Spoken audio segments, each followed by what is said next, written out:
Hello student, मैं अर्चना सिंह एक बार फिर से जोगटा एकेडमी के यूट्यूब चैनल पर आप सबका हार्दिक स्वागत करती हूँ। आज का हमारा विषय रहेगा मुहावरे। मुहावरे स्टूडेंट्स आप बचपन से याद करते आ रहे हैं। मुहावरों के अर्थ और वाक्य बताने से पहले हम आपको बताएंगे कि मुहावरा क्या है, ये कहाँ से हमारे पास आया ये शब्द, और इसका जो प्रयोग होता है वो किसके अनुसार होता है। तो वीडियो शुरू करते हैं, और वीडियो में आगे बढ़ने से पहले आपसे हम निवेदन करेंगे कि अगर आपको ये समझ में आ जाए और वीडियो अच्छी लगे तो कृपया करके इसको लाइक कीजिए और कमेंट्स कीजिए, अपने दोस्तों के साथ शेयर कीजिए और चैनल को सब्सक्राइब कीजिए। तो शुरुआत करते हैं अपनी वीडियो। मुहावरा हमारा जो विषय है वो आज का क्या है, मुहावरे। तो मुहावरा जो शब्द है ये अरबी भाषा का शब्द है जिसका अर्थ है अभ्यास या आदी होना। जब कोई शब्द, समूह, पद या वाक्यांश अपना सामान्य अर्थ ना देकर विशेष अर्थ व्यक्त करता है तो वह मुहावरा कहलाता है। अब जैसे मुहावरे जो हैं स्टूडेंट्स वो स्वतंत्र वाक्य नहीं होते। स्वतंत्र वाक्य नहीं होने से क्या मतलब है, ये केवल मुहावरा आप लिख दीजिए तो आपको अर्थ नहीं पता चलेगा। जब हम उसका वाक्य में प्रयोग करेंगे तब ये अपना पूर्ण अर्थ जो है वो हमको देते हैं। ये जो होते हैं यानी मुहावरे जो हैं ये वाक्यांश के रूप में प्रयुक्त होते हैं। इनका प्रयोग प्रसंग के अनुसार होता है। कई बार हम वाक्य बना देते हैं, लेकिन जब हम वाक्य देखते हैं और अर्थ देखते हैं तो हमें पता चलता है कि ये जो वाक्य हमने बनाया है वो उसके अर्थ से मेल नहीं खा रहा है। यानी जब आप वाक्य बनाएं, पहले आप मुहावरे का अर्थ लिखेंगे फिर उसका वाक्य बनाएंगे, तो इस बात का ज़रूर ध्यान रखें कि उसमें वही भाव और वही प्रसंग आना चाहिए जो मुहावरे का अर्थ है। मुहावरों के शब्दों के अर्थ ना लेकर उनका सांकेतिक अर्थ लिया जाता है। यानी जो मुहावरे के शब्द हैं हमारे पास, जैसे हमारे पास है आँख का तारा। अब अगर हम इनका शाब्दिक अर्थ लें तो आँख तो हम जानते ही हैं, नयन, नेत्र हमारे, और तारा जो आसमान में चमकता है, लेकिन इसका अर्थ है बहुत प्यारा। तो आँख का तारा का शाब्दिक अर्थ कुछ भी नहीं हुआ, बिल्कुल एक अलग अर्थ इसका निकल के आया, वो हुआ बहुत प्यारा। मुहावरों का मूल रूप नहीं बदलता, अर्थात मुहावरे के शब्दों को हम नहीं बदल सकते, उनको बदला ही नहीं जा सकता। कैसे? जैसे कान का कच्चा होना, हमारे पास ये मुहावरा है। अब इसका जो अर्थ है वो है शीघ्र विश्वास करना। तो कान का कच्चा होना की जगह इसमें जो कान है ये, इसके स्थान पर हम कर्ण का कच्चा होना नहीं लिखेंगे, नहीं लिख सकते। क्यों? क्योंकि इनका जो मूल रूप है वो नहीं बदलता। जबकि कान और कर्ण हमारे दोनों ही एक ही अर्थ में लेते हैं। कान को हम कर्ण भी कहते हैं या कर्ण का अर्थ कान होता है। तो कान का कच्चा होना, शीघ्र विश्वास कर लेना, लेकिन कान के स्थान पर हम कर्ण का प्रयोग नहीं करेंगे। कान है तो कान ही रहेगा, तो मूल रूप नहीं इनका परिवर्तित होता है। लेकिन मुहावरों के प्रयोग में काल, वचन आदि के अनुसार क्रिया में परिवर्तन हो जाता है। जब हम वाक्य बनाते हैं तो हम देख लेते हैं कि वाक्य के अंत में हम क्रिया का प्रयोग किस प्रकार कर रहे हैं, ये मान्य है, ये हम कर सकते हैं। अब जैसे एक उदाहरण ले लेते हैं, अगर मगर करना, तो इसका अर्थ है बहाने बनाना।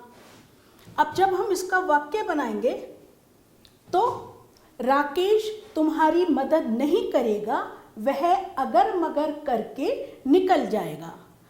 अब अगर मगर करके निकल जाएगा, यहाँ पे हमने परिवर्तन कर दिया। मुहावरा है हमारा अगर मगर करना, लेकिन हमने वाक्य बनाते समय यहाँ पर परिवर्तन कर दिया। तो क्रिया को तो हम बदल सकते हैं काल और लिंग वचन के अनुसार, लेकिन उसका मूल रूप हम नहीं बदल सकते। मुहावरे समाज और समय के अनुसार बनते हैं। अधिकतर मुहावरे मानव अंगों से संबंधित हैं, यानी हमारे जो अंग हैं, जैसे नाक ऊंची रखना, नाक कटना, नाक रखना, ये हमारे मुहावरे हैं, तो हमारे अंग का नाम है। ऐसी जैसे अभी हमने कान का कच्चा बनाया, कानों में तेल डालना, है ना, कान पे जूना रेंगना, इस तरह के मुहावरे हमारे पास हैं। तो कुल मिला के हम क्या कह सकते हैं कि जब किसी वाक्यांश या कोई वाक्यांश अपने शाब्दिक रूप या प्रचलित अर्थ को छोड़कर लाक्षणिक अर्थ देता है तो वो हमारा मुहावरा कहलाता है। अब हमने यहाँ कुछ उदाहरण लिखे हैं, इनके अर्थ देखते हैं और वाक्य देखते हैं। जैसे अंग अंग ढीला होना, तो बहुत थक जाना। अब देखिए यहाँ पर अंग अंग ढीला होना और इसका अर्थ है बहुत थक जाना। यहाँ पर किसी भी शब्द का शाब्दिक अर्थ यहाँ पर नहीं आया, हमने लाक्षणिक अर्थ जो है वो लिया है। हमने वाक्य बनाया है यहाँ पर, दिन भर काम करके मेरा अंग अंग ढीला हो गया। और जब हम वाक्य बनाते हैं तो हम इस बात का भी ध्यान रखते हैं कि हमें वाक्य जो है वो हमारा अधूरा ना लगे, उसके लिए हम कारण भी दे देते हैं। जैसे यहाँ पर हमने कारण दिया कि अंग अंग ढीला क्यों हुआ, तो कारण है कि दिन भर काम किया। ऐसे ही कलेजे पर पत्थर रखना, चुपचाप दुख सहना।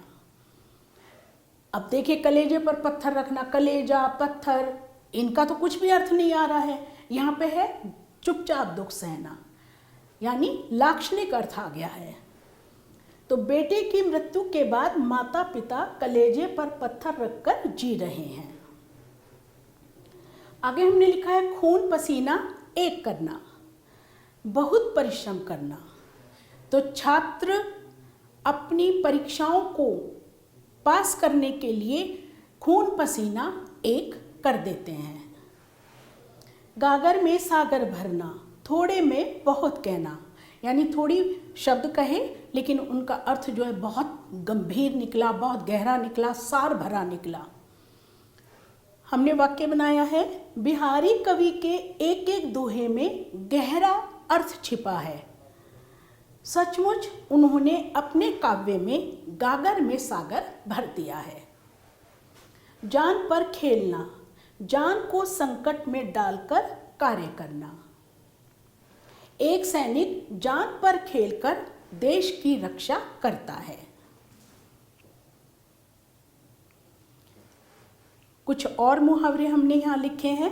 पत्थर की लकीर, अब देखिए यहाँ पर पत्थर है, लकीर है, इनका तो कोई शाब्दिक अर्थ इसके अर्थ में आ ही नहीं रहा है। तो पत्थर की लकीर यानी पक्की बात। बसंत की बातों का विश्वास करो, वो ऐसे ही कोई बात नहीं कहता है, वैसे भी उसकी बात पत्थर की लकीर की तरह होती है। 99 के फेर में पड़ना, धन संचय में लगे रहना। तो इसके लिए वाक्य बन सकता है कि सेठ जी पहले धर्म कर्म का काम भी करते थे, समाज सेवा भी करते थे, लेकिन आजकल उन्होंने ये सब बंद कर दिया है क्योंकि अब वो 99 के फेर में पड़ गए हैं।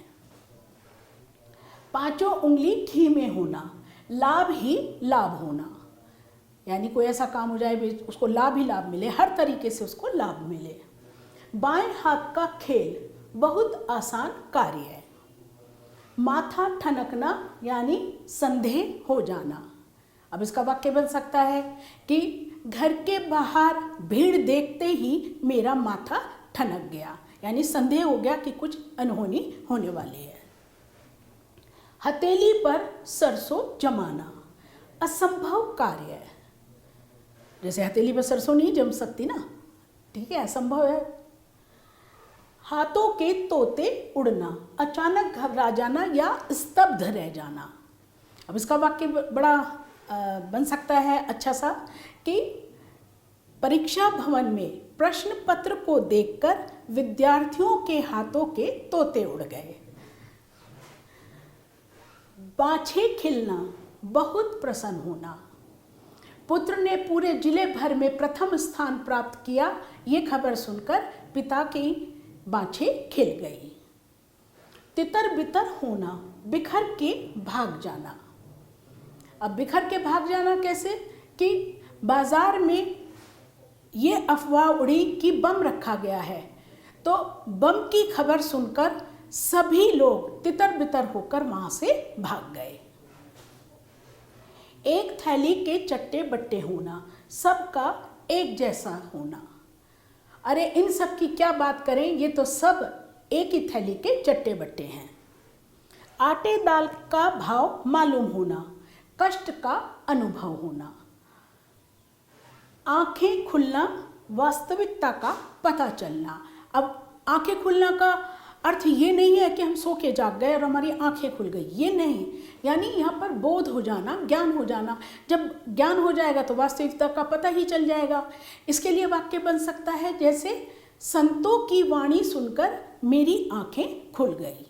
यानी जब संतों की वाणी सुनी तो सारा बोध हो गया, वास्तविकता का पता चल गया।